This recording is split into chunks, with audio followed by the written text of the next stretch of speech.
So our resettlement agency like provides all the type of like resettlements, placement, reception, employment, Medicaid, and all the other, like acting like a connecting bridge between the new arrival refugees, asylees, and SIVs and the government entities. So Mr. Fahim, I'm glad that we have him with us here.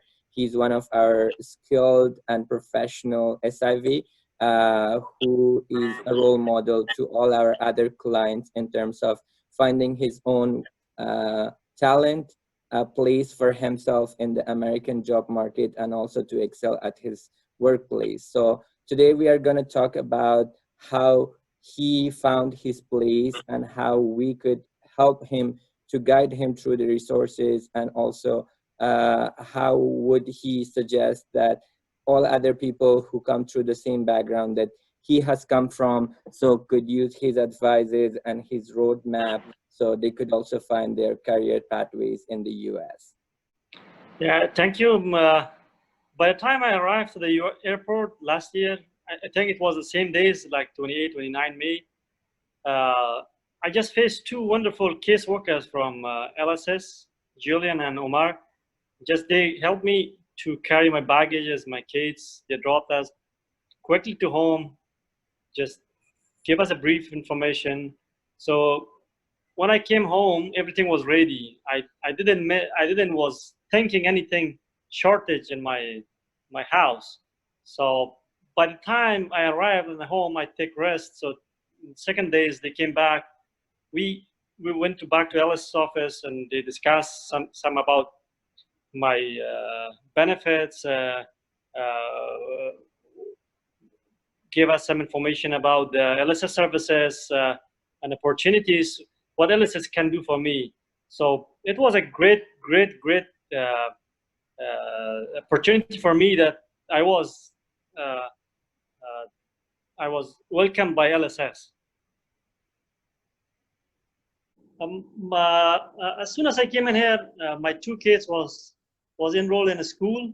So my son just will be completing second grade, and my daughter is on pre-K. So they almost speak English with an ear, so even better than me.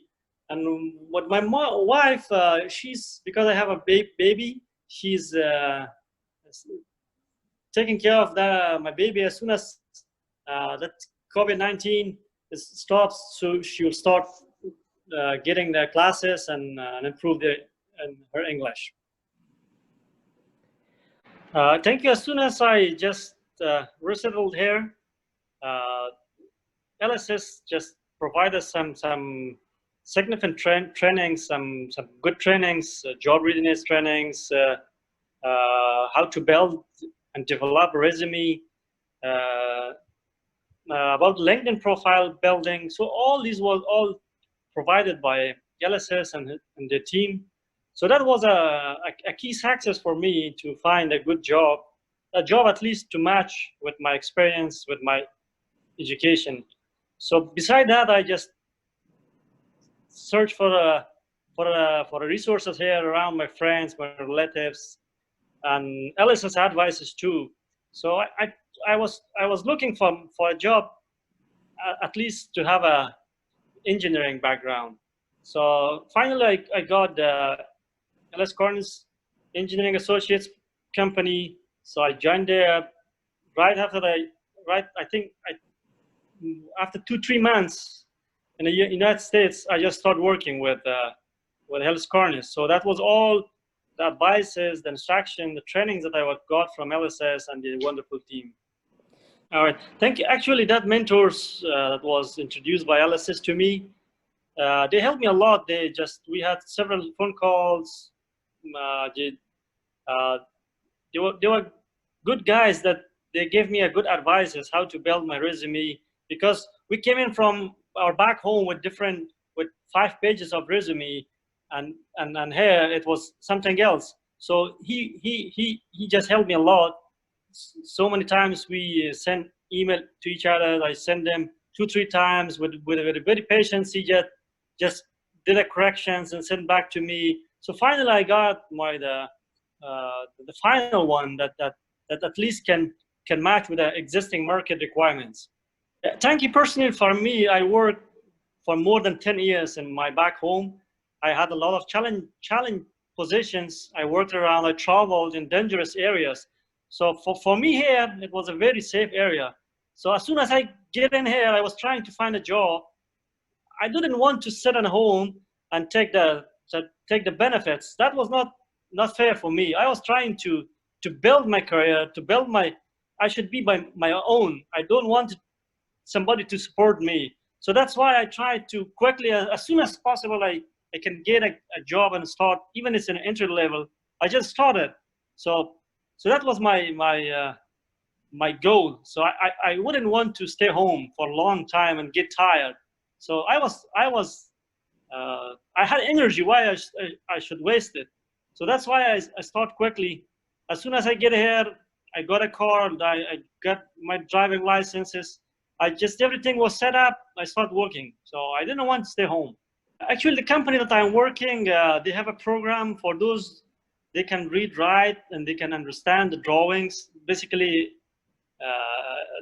construction drawings. So they are assigning them for the specific classes. Like there's a lot of classes, engineering classes that requires that you must have the certification for that. Like for us that we are doing inspections, we must be certified for inspection of construction materials, concretes, rebars, plywoods, anything related to construction. We must have a certifications. So that's why they assigned me for 2 classes, and I got my certifications. By the time, if you get the certifications, definitely they give you a promotion, and you are a certified inspector. So that means a lot for me. Yeah, thank you for those. For newcomers, I will tell them, don't lose your hope. You will find your dream job. Just you try to do hard working. Don't stay home. Don't wait for a high level job. Start from the entry levels. You will get the higher ones too. So for in my work environment, my coworkers, they are good. They're good teams. We have a working like a team. So I never think that I'm an inspector and they're never think that. So we are like a friend. We are doing our daily works like a friend. So I'm feeling comfortable with my work that I'm doing. For those that they're coming from Afghans, so most of them have a problem with their communications. So that's one of the things that they're afraid to go quickly to the work market. So they're afraid that we might not be able to communicate. So I will be helping them. I will be a volunteer mentor for LSS if they want. So I will help those that they're coming. I will refer them to the positions that they need. So they shouldn't be afraid. So there's a lot of opportunities.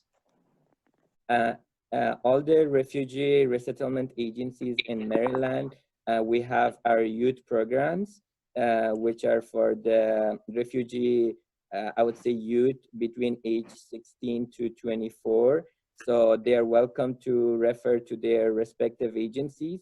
So we can enroll them into our youth program. And also our youth program are like all the 3 agencies, especially in Maryland, IRC, ECDC, and us, LSS. We focus on their employment. We focus on career counseling. So they can benefit from the program. It's 1-year program. We help them to connect with the job market. We help them to connect with apprenticeship programs. So which will finally result in the replacement. So we can help them out. Yeah, they need to do some studies, even online courses. Yeah, self studies. So they should improve their communications. So the communication is the key word on the work side. And I mean, my question would be, so do you think like even improving English while working is also a good technique? Because, and what's your personal experience? Like, did you learn or could improve some more, let's say like specific engineering terms when you started working? So, I mean, do you think it's possible to also work and improve your English at the workplace?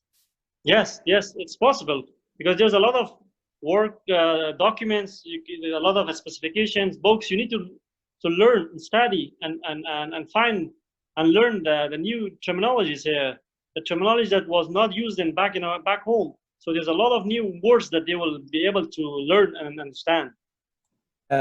Like for us, whenever we enroll our clients, irrespective of their language barrier or childcare or transportation, we try to find out the skills that they have.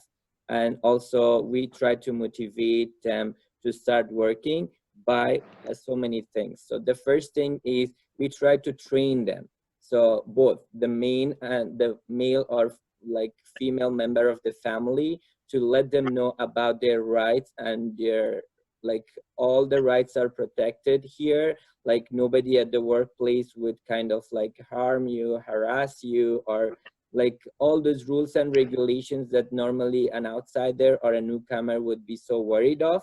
So we try to explain and we try to inform them about their rights here, and also provide them the list of opportunities that they can grab. So normally if a woman cannot speak English, but then she has the skills. So what we do is we focus on the skills, while we refer her to the ESL classes. So we kind of connect her to our partners where they can pay her for her cooking skills, like culinary skills, for the sewing skills, or any other skills that they have. And sometimes they can even do the child care, like the traditional, I would say, child care within the community, where the other mom would go work and then they could babysit the other children. So we always try to come up with different programs in order to encourage them to contribute to the community and also to the financial obligations of their families. As I mentioned earlier, we train them. So we have a set of training. Luckily, we have staff here who speak the different local languages. I would say not only Afghan local languages, but any other like African, Spanish, and all other languages. So we train them.